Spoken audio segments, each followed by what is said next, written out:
Good evening, ladies and gentlemen. Welcome to the show tonight. Tonight's guest, we have a host of people. We have some people from the Bay, the East Bay, Oakland, California.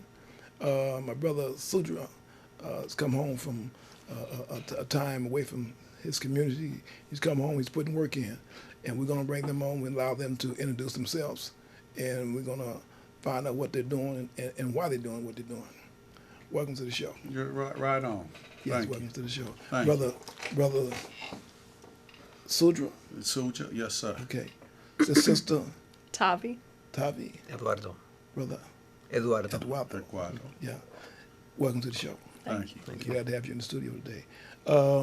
Let's start with what you're doing in the East Bay. Well, this is Black Men Speak, Men of Color and Women of Color. So we have somebody from each arm of our branch. Okay. We're a speaking bureau that deals with the mental health, substance abuse, and incarceration. Really, we deal with the whole person, and the community and the family. Okay. But we wear the title Black Man Speaks. But we have other venues that we speak, and we tell our stories to deal with the stigma of mental health. A lot of stuff, we just said JoJo was crazy. Right. We didn't want to deal with the issue that JoJo or Sheila had an issue what we didn't understand how to recognize. So through the Black Men Speaking Bureau, we deal with those challenges to get rid of the stigma what goes along with acting out of the norms of the people, just being your unique self. So we deal with that. We deal with incarceration. We deal with family, single parents. Because there's nothing no worse than if you're a child of a parent who's having mental crisis or mental health issue, and you don't know what's going on with your child, or vice versa. If you have a child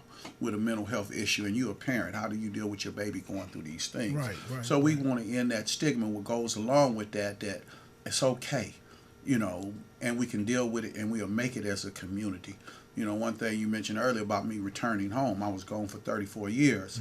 And when I left the streets of Oakland, California and San Francisco, mental health was something that we just say was crazy, but it was not seen so rapid as today in 2019. And young folks, it used to be old derelicts, alcoholics, dope fiends, or the crazy lady, and they were up in age when I was a child. But today I'm coming home and I'm seeing young men, 15, 16, 17, 18, 19, 20. I ain't even got into the other ones yet, who are having these crises and mental challenges where to some point they're losing their life because the community is not trained how to deal with it. If your mama and daddy ain't trained, what do I expect about these long arms of the law? When you get to acting irrational, how do they de-escalate the situation, then escalate the situation? So we're losing children to this because we don't have a name for it, or we want to sweep it under the rug. Say that's your problem. So Black Man Speaks, we deal with those issues and a number of other working organizations in the Bay Area to address the needs of our people in our community. Well, I commend you, my brother. Thank you. I commend you. Now, my sister, you're what is your take in this? What do you do? Well, I am, I guess you could say, operations manager, kind of like program operations, but I also do data analysis. Okay. So whenever we go out on speaking events, I collect all the data, the information that we receive from people who have visited, so the audience members, whether there's a need for improvements, what they see that they need, if there's anything that they need. So we kind of gather all that information and work off of that. I also speak. I have my own kind of personal experiences with mental health. My uncle was diagnosed. When we were younger, we didn't know what to call it. When he got to be 21, which is an age that triggers a lot of people, 21, I think 32 and something else. There's like ages that they're triggers. When he turned 21, he had an episode where we were at the races. My uncle raced at, NASCAR like cars. So we were at the races and he just went off. He started jumping in people's face. He started, saying different things, and people were afraid of him. And, I'm real close to my uncle. He's like a brother to me. We're very close in age. He's only 8 years older than me. So I've always been the type of person to kind of nurture him to a degree. I've always been able to talk to him. I've always been able to calm him down. I've always been able to, even when it came to him taking his medication, I've always been able to have, assist the family in making sure he takes his medication because he didn't trust anybody else but me. So I come from that experience. Where he's in the middle of the street and I'm concerned about the police shooting him. I'm calling police stations where we're at because he stayed with me. And I'm like, hey, my uncle's name is. He has this situation going on. Please, if you hear about him out here, do not shoot him. Right. He doesn't have a weapon. He's not, there's no harm other than he may need to go to a facility, for a little while so that they make sure that he's taking his medication. But that's pretty much my experience with it. And I'm a single parent too with 3 boys. So, that's a whole nother. Yeah, 3 boys. Yeah, that's a whole nother aspect in and of itself, and making sure that, they come up in society knowing who they are. Those are my little kings. So, as long as they know who they are, what direction I want them to go in. I have a 27 to 25 and a 19-year-old. Okay. They've never been in trouble with the law. Praise God. I was a military parent on them, though, because I always said that they will not be in the back of a police car. I've watched their friends who they hung with, who, the directions that they took. And I remember my heart went out because I used to be like, well, let your son come stay with me. I only need him for a week. Right. But, it's still, I have those 2 sides to look at. How I raised my boys, the things that I had on me from my, correspondence with the police, even myself. So, it's like, okay, I know what I need to do in this aspect so that they won't have these experiences or, to ensure that they don't go in this direction. Learn from your mom's experience, your dad's experience. Exactly. And do different. Exactly. And I try to tell them, we've had to work hard. Me and my oldest kid's dad, my youngest kid's father, I was married to my first 2. But we've had to work hard. I said, we want you to work smarter, not harder. That's how you do it. That's how you do it today. And that's my take on this. Right on. Well, we know that mental illness, it runs rapid, and a lot of people that's incarcerated that's coming home, they have serious problems. They don't even know it. So the work that you guys are doing is outstanding. Eduardo. Okay. First of all, we are here for helping people who have some mental issues, of course. But Black Men Speak, Men of Colors is created for the community. For example, for Black people community, for white, Latinos, or whatever another race, Chinese, or you can name it. But our concern is the people need to get a message, the message for recovery, because everybody has a different cases. We are different, different experience. You can have in your mind what happened to you. Los hombres de negro hablan y los hombres de color han llegado para poder tener y alcanzar a la comunidad, no solo a la comunidad afroamericana, sino a los blancos, a los chinos o a otra raza. Especialmente en estos días que todos tenemos estas preocupaciones, our concern. Black men speak and men of colors is always looking forward. It's not like in one step and never continue. We are continue because it's our commitment, help to everybody. Like one day we need help and we need to give something back to another people who needs. Muchas veces nosotros necesitamos tener algo porque Black Men Speaks and Men of Color tienen una visión y eso es para todos ustedes que no son afroamericanos. Yo soy latino. Pues como latino les digo que ustedes nos pueden buscar y siempre vamos a estar ahí. Yo estoy ahí y como yo pueda les puedo ayudar. Así que nosotros tenemos una gran prioridad por tu persona, por tus intereses, por la comunidad en general y especialmente tienes que hacerlo por ti mismo, for yourself. You need to do something for you. Nobody can do that, just you. Nadie puede hacerlo por ti. Tú tienes que tomar la decisión y tienes que arrancar con tu iniciativa. You must do that. Take your initiative. We are here for help you, and I am very glad to invite to us, and I am very happy to be here, and it's a very good time. Oh, thank you so much. I'm ecstatic to have you in the studio. Really, really, because we need to see. Our thing is that we don't help each other.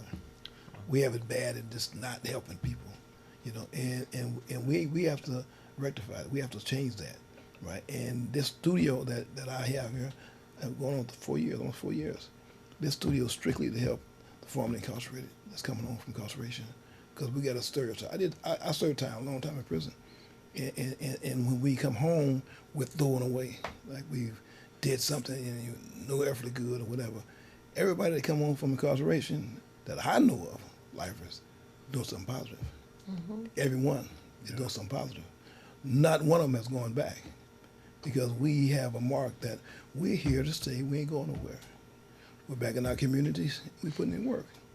So we got to help the ones that's coming home that's mentally sick and don't know it, because the majority of them don't know it. Yeah. You know, so we have to grab them and wake them up and show them that, hey, look, you have a slight problem.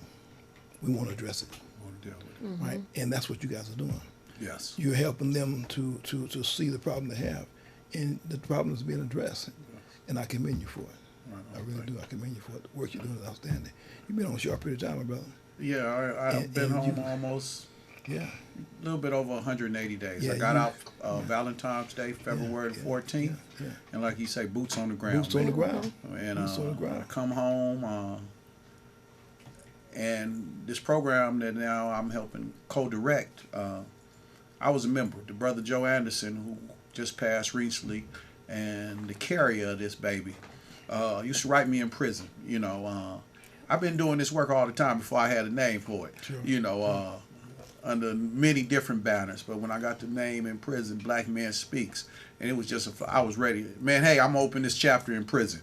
You know, I'm doing this work already. I did all this schooling, all these behavior modification, psychology, Islam, Christianity, all this stuff, law, that I speak to the whole person in the family. Yeah. And I've been working on a formula, and it works because I used the formula on myself. You know, I was like a mad scientist, Frank. Well, let me try this formula here and see if this girl. Oh, I'm sick as hell. Then let me try this one, man. And I turned to the He-Man in there, and I got rid of that victimization syndrome mindset.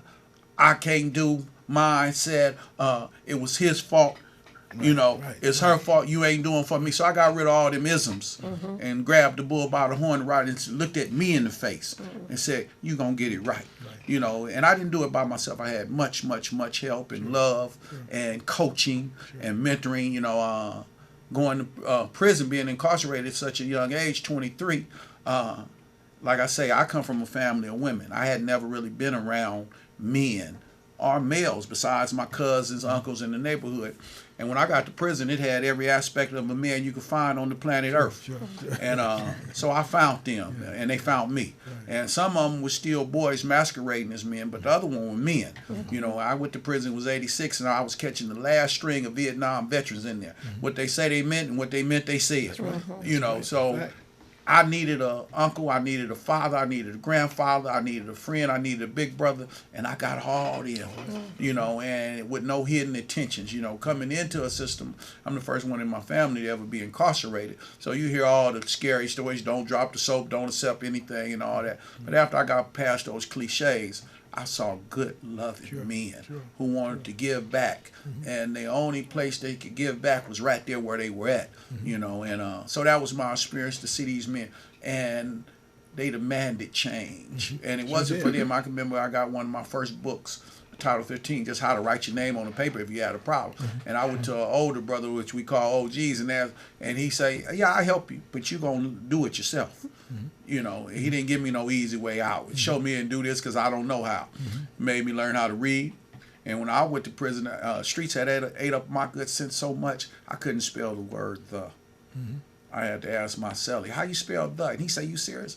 And I was serious, man, because I hadn't used that part of my mind. And I could tell you how many grams was in a ounce, how much it cost, where you get it, how many times you cut it, and all. But I couldn't spell the common word the.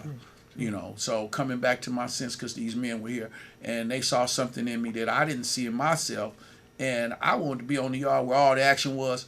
Man, them old brothers signed me up to go to college. They found out I went to a little school and this stuff.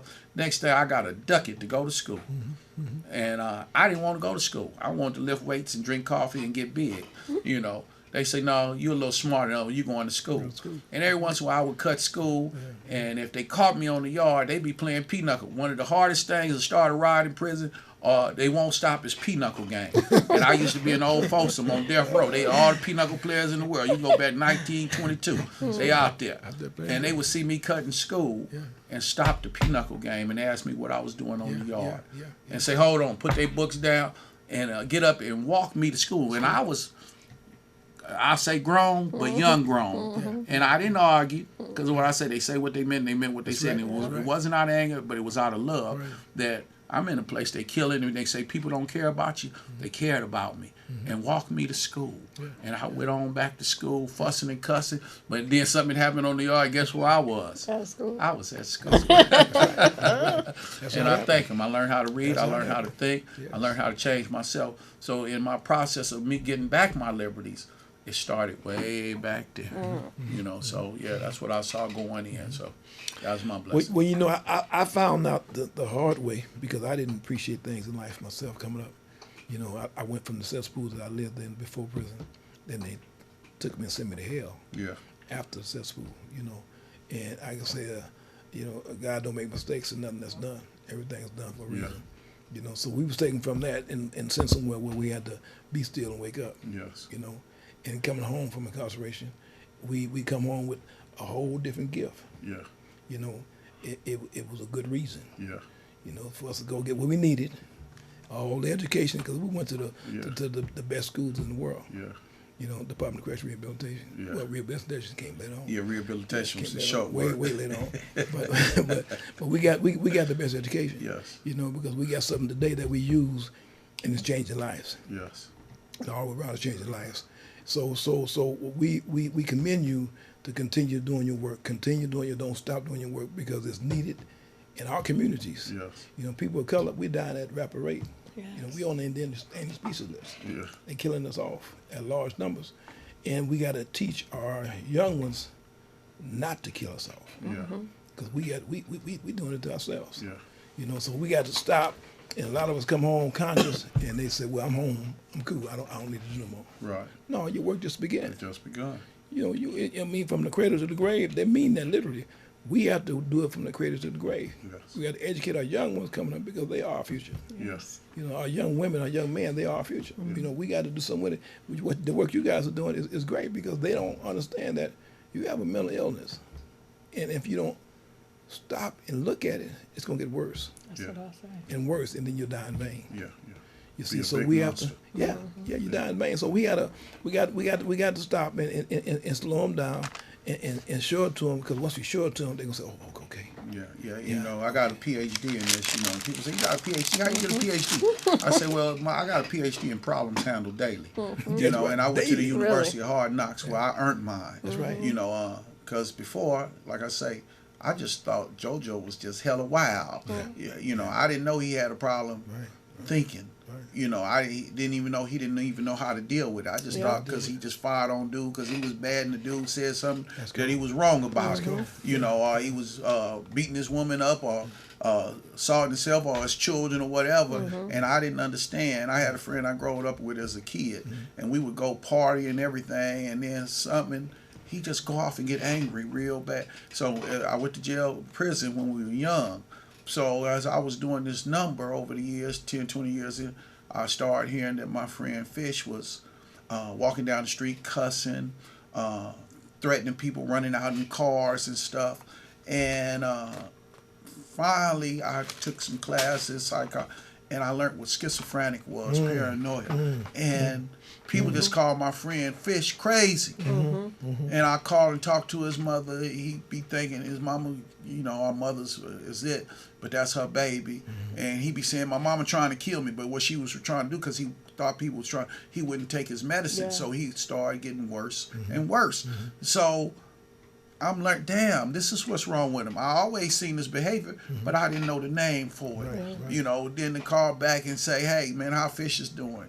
You know, and he just out there wilding out. But you could say Damon's on, and he'll ask, tell Damon I'm doing, and he'd come back to himself for a minute. Yeah. Then he just rat back on out. And it was compounded because in the 80s we had this epidemic of cocaine. You know, so he was already wilding out myself, but not knowing that cocaine also heightened this disease I was suffering with, you know, and we not understanding the addiction to drug or any of that science what was being put on us. So to hear, oh, well, how my friend doing? Because he was my friend. He's still my friend, you know, and to hear that my friend was going through all these mental health challenges, and it wasn't just him. He was affected his mom, he was affected friend, cousins and stuff. Everybody. So in this line of work that I'm doing today, it fit. You know, because then I started thinking about stuff I was doing and other friends. And I realized then we had issues, but we didn't have, because it didn't look like the other guy that they told us was crazy was. It looked like me, her, him, you. And when we got in those states of isolation, depression, over happy, now we have somewhere to go for it and talk about it, and we find out it looked just like me. That's right. You know, and what you're going through, you know, I might not understand, but I can feel you on it, Sure. and we can get you to the services that can help you That you need. find out what's going on with you, and we're there for you. We want you to come on back. See, because we only gonna be as well as our dirtiest little secret. That's right. And if you don't talk about it, it's no different than having an abuser in the house and you keep it secret. Right. They just get bigger and bigger monster. But once we find out we could talk about it, then that abuser start going away, because it can't hide no longer. The lights on it. That's right. And when we find out that we have these issues, that I can go talk to a group of men, women, I can go see my counselor, I can go see my doctor, I can go see we have a nutritionist, to get all this wholeness that we try to bring back to the table to work on, you know, because we just ain't directors and programmers, we also clients. You know, especially you talk about us going through incarceration for long periods of time. You come out and you say, well, I ain't got that damn issue. Even under there, you classified if you did all this long term, you fall into the mental health department. You know, I didn't take the pills, but I had depression. You know, so I wanted to learn to exercise to deal with my depression than taking a happy pill. I wasn't about a happy pill. I wasn't trying to escape it. I wanted to deal with it. So I learned different techniques and how to give myself time out, how to think about these runaway thoughts, how to change them, how to breathe, you know, how to ask for help.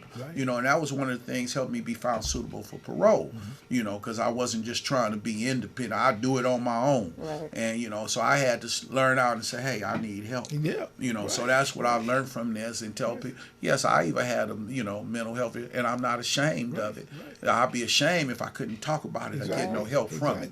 I'm trying, and we call it mental health, but we also call it mental wellness, because this is what we're striving for. Wellness. We ain't trying to stay unhealthy. We're trying to be healthy.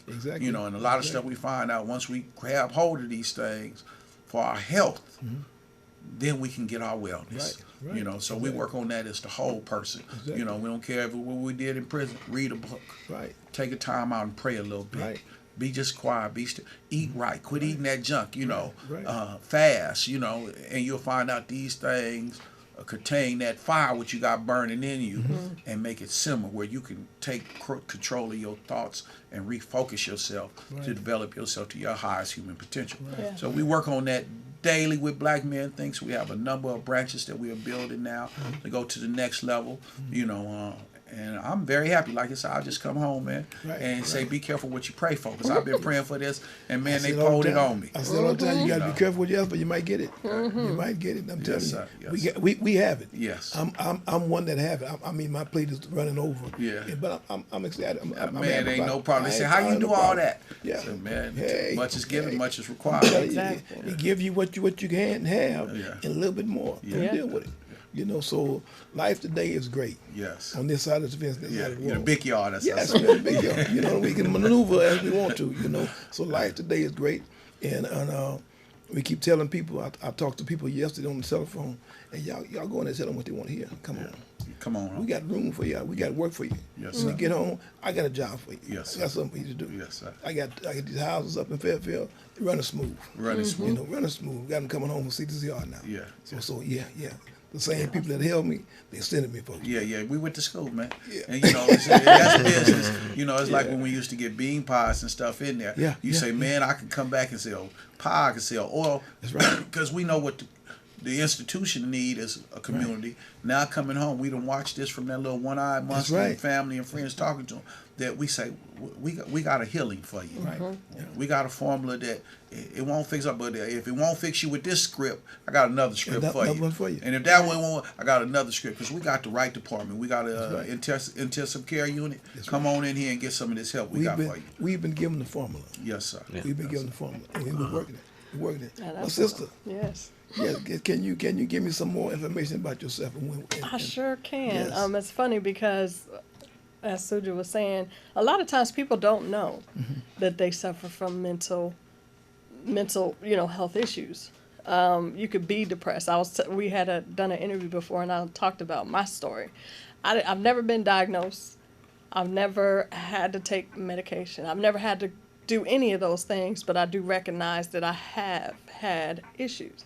I was angry.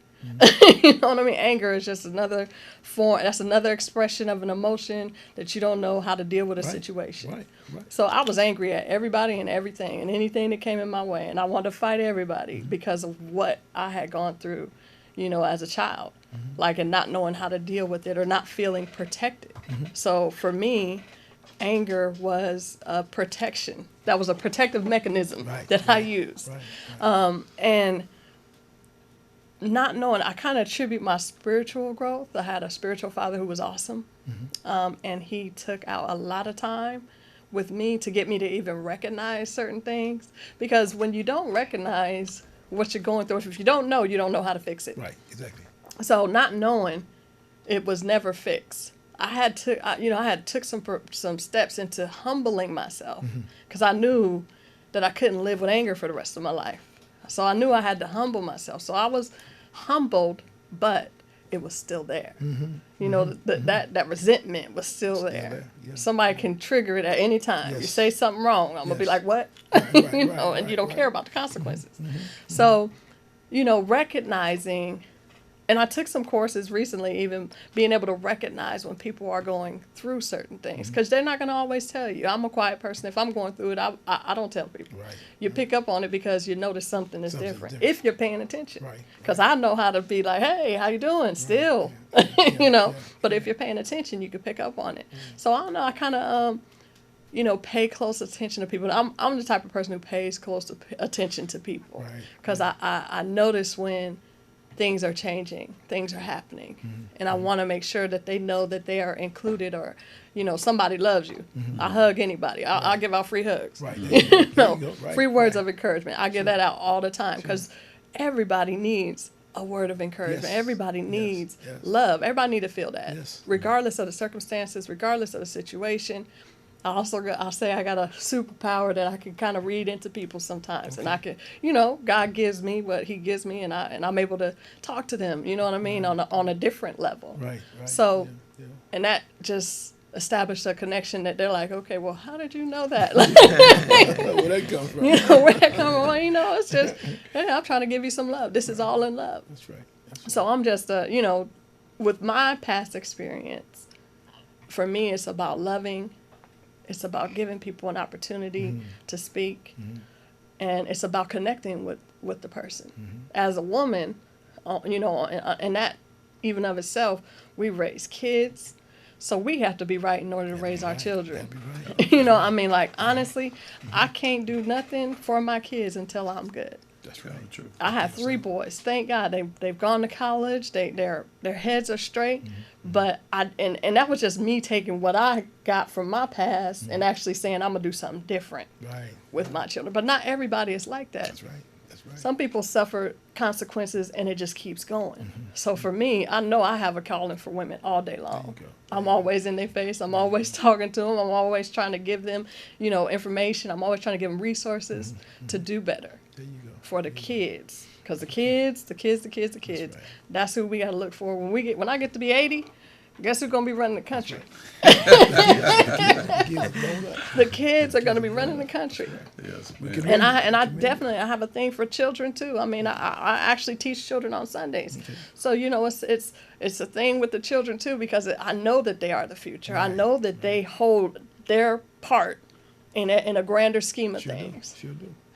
What they're taught, how they learn things, everything. That's right. It all makes a difference when they get older. That's right. Yes. They, and I said today's kids, you got to give them a reason to be able to stand for something, Something. because a lot of them follow the trend Yeah, and fall for nothing. and fall from that. Exactly. So it's really, I'm glad that I established the individuality. I know how to do that in children to help them be themselves, but also help them to be strong in who they are and what they stand for. Okay. It's that's the passion of mine as far as kids are That's concerned. good. That's a good passion. That's So a good yeah, passion. so That's a good passion.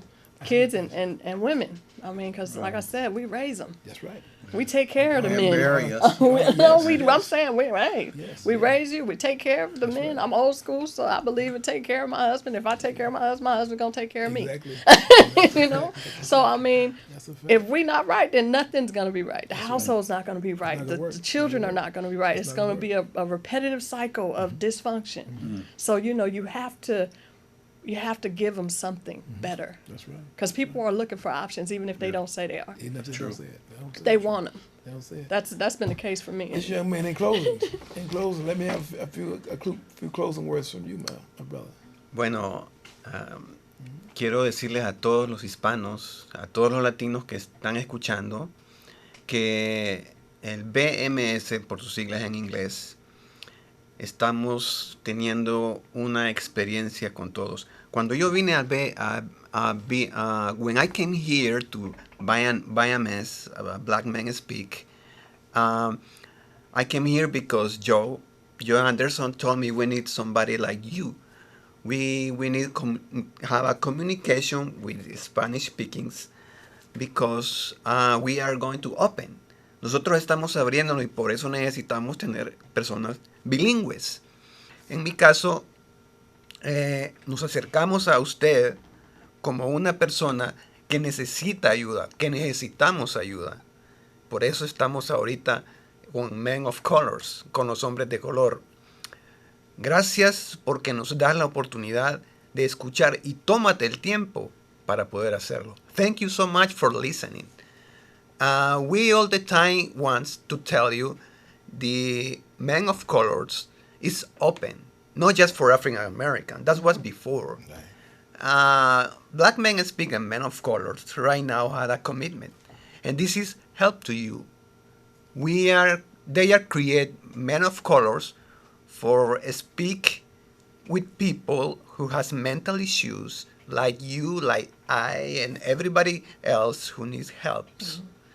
Les quiero decir que cada uno de ustedes que tienen esos problemas de salud mental tienen que acercarse a nuestro grupo. Los invitamos para que llegues a nuestro grupo y te unas. We are invite you for union to us. If you're looking for us and you looking for help, you can come to Black Men Speak. And I am sure you are not going to regret. Estoy seguro que si te acercas a nosotros, a Black Men Speak, a los hombres hablan de color, vas a agarrar ayuda. Pero acércate, pida la ayuda. Si tú no pides ayuda, nadie puede ayudarte. If you don't ask for help, nobody knows. Yeah. Just you. That's right. That's right. Well, I am going to tell a little bit more. I thought first the Black American and African American community was a little different because usually you hear bad things about that. But let me tell you, I changed my mind. Why you change your mind? Because I came here to Black Men Speaking in Colors, and they gave me a different vision. What the black man is in this moment. They need and we need your help. Nosotros, cuando venimos a saber qué es la comunidad afroamericana, tenemos una mala visión, porque nos dicen solo cosas malas de ellos, pero nadie dice lo bueno que son. Yo les digo una cosa, yo cambié de opinión cuando yo tuve una convivencia con nuestros hermanos aquí. Sé que tú puedes tener miedo, pero no acércate a nosotros, te podemos ayudar. Ahí estamos, puedes hablar con cualquier miembro, ya sea de Bayames o Men of Colors, and we can help you. Y te podemos ayudar. Por eso estamos aquí. Gracias por darnos la oportunidad de estar aquí. Y especialmente porque has abierto las puertas para que podamos, este es el medio para poder ayudar a otras gentes. Thank you so much for gave to us the opportunity. For tell to another people comes to us. If they need help, we can help them. But gave you a chance. Gave us the chance. I am talking for Latino community too. Yo soy latino. Estoy hablando por ellos y por ti también. Acércate y tendremos algo mejor para ti. Pero si no vienes, acuérdate, nadie va a saber sobre eso. Gracias, muchas gracias. We want to thank you for coming on the show tonight, and we want to welcome you to watch the show on Saturday night, 7 o'clock on Channel 29. Go on YouTube and type in my name, The Wendy Elamine James Show, and look at all the interviews. Thank you, and have a good night. Great, and that's us. Thanks.